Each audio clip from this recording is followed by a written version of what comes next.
I saw this article today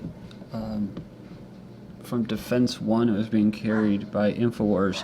I thought it was kind of funny because it's titled "Navy Submarine Drones Will Predict the Weather Months in Advance." It's funny because the way the weather's been recently, I don't think they can really predict what it's going to be in the next 24 hours, and that's including the weather modification that takes place.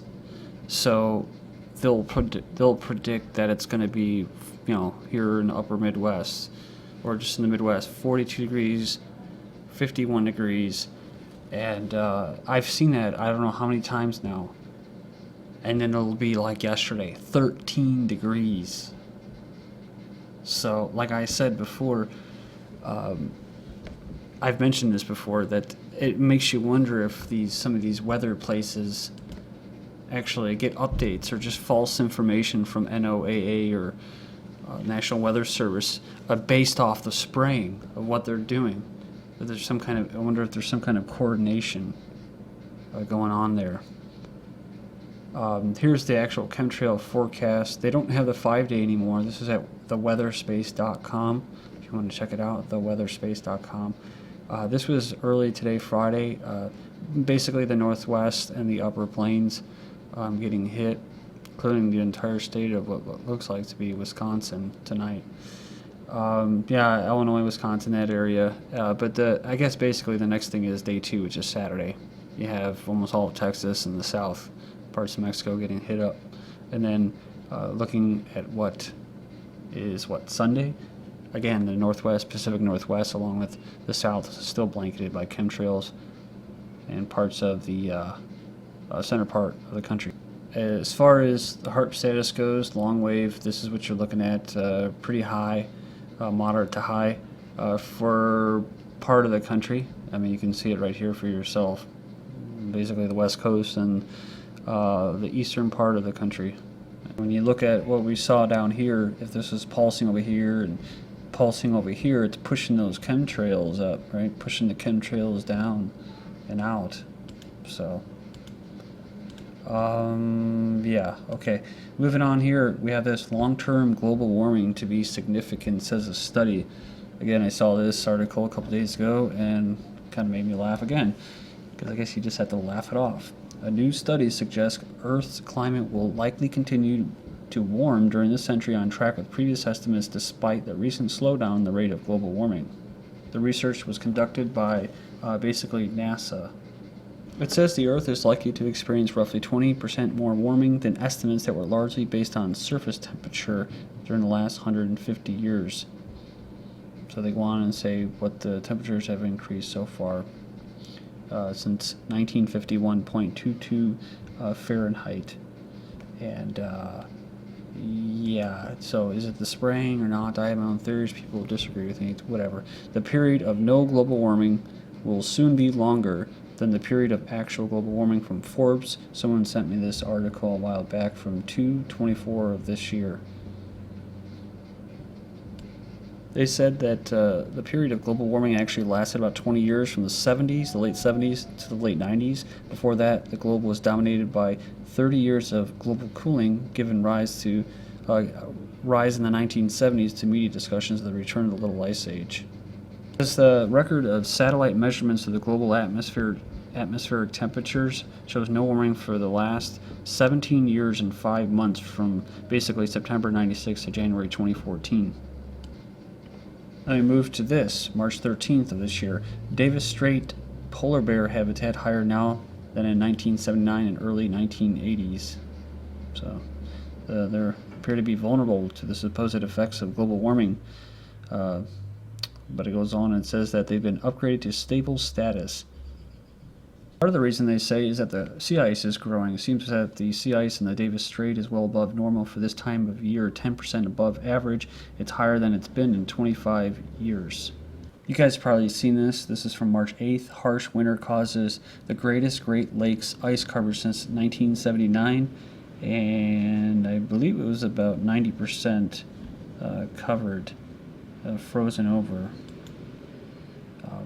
Then you see stuff like this: infrastructure threatened by climate change poses a national crisis. So we've had power outages locally here in my neck of the woods, I'm sure by you, especially in the south, right? You saw that in the south. Winter storm hits North Carolina, power outages dip, but thousands still without power. This is from March 11th. So will they, like I said, will they adapt next year if this continues? Probably not. You know, they can keep saying, well, we're from the south, we weren't used to it. Well, you know, they've had the last 10, 15 years to cope, and so when people are out of power, you know, what are you going to do, right? Call the National Guard, right? Start taking away people's privileges, their liberties, their rights. That's all I've seen this year as far as preparation is basically whether it's apartment complexes saying that they can go in their house at any time that they want, like they couldn't already, or governments setting up checkpoints and telling people to stay off the road and going to give them fines and tickets. You know, that's the only thing I've seen is just a power grab. So yeah, infrastructure has been threatened by them, by a natural cooling cycle, but also it's threatened when tornadoes go and uplift houses and destroy entire towns. We've seen that, and that's due to weather modification. U.S. electric grid inherently vulnerable to sabotage, so that's the only thing that they can raise. That's the only problem that they can raise. It's not them spraying and creating a war really with nature. No, and causing this crazy weather. No, it's sabotage, right? That's what we need to, again, take more rights and privileges away, freedoms, instead of just building up the damn infrastructure, looking to alternatives. Stanford researcher turns wastewater into energy that can power a treatment plant, and this was from March 10th. A way for sewage treatment plants to power themselves by taking waste out of wastewater and turning it into energy. They're converting the ammonia in the wastewater to nitrous oxide.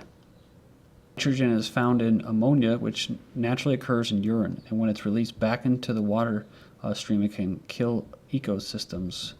When it's discharged into a water body, or body of water, I guess, it causes what is called a dead zone. So the process pumps oxygen into ammonia and turns it into nitrous oxide. You probably know the gases, other applications, laughing gas at the dentist, and whatever. But we heard about this dead zones with the Great Lakes and the whole BP disaster in the Gulf. They're trying to create these algae dead zones where it's just they want to create a biofuel industry. So, you know, it's like when you hear alternatives, it's coming from the freaking corporations that have already damaged the planet themselves, right? It's not coming from some dude in his basement or in his garage. Speaking of peeing in the pool is so wrong and bad for our health, says a study.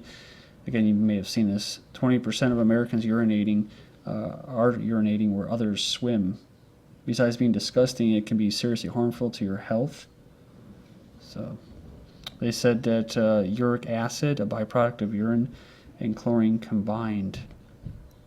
It says that dangerous chemical reactions were a result of an unholy union.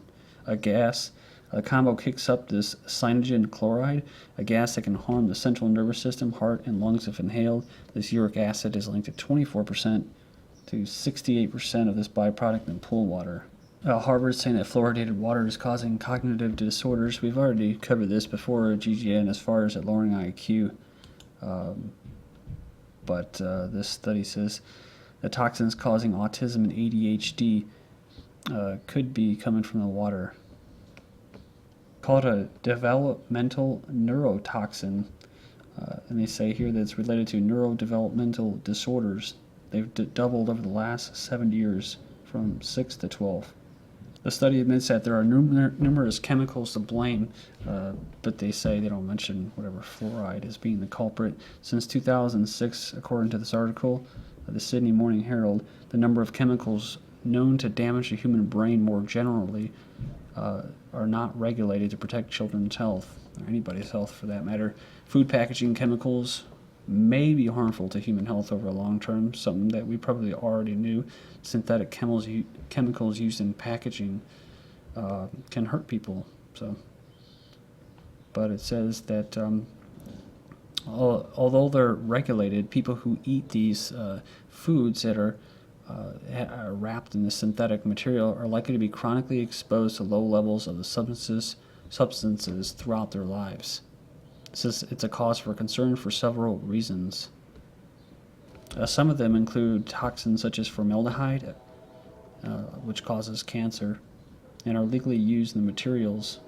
They said, albeit its low levels, in plastic bottles used for fizzy drinks and melamine tableware.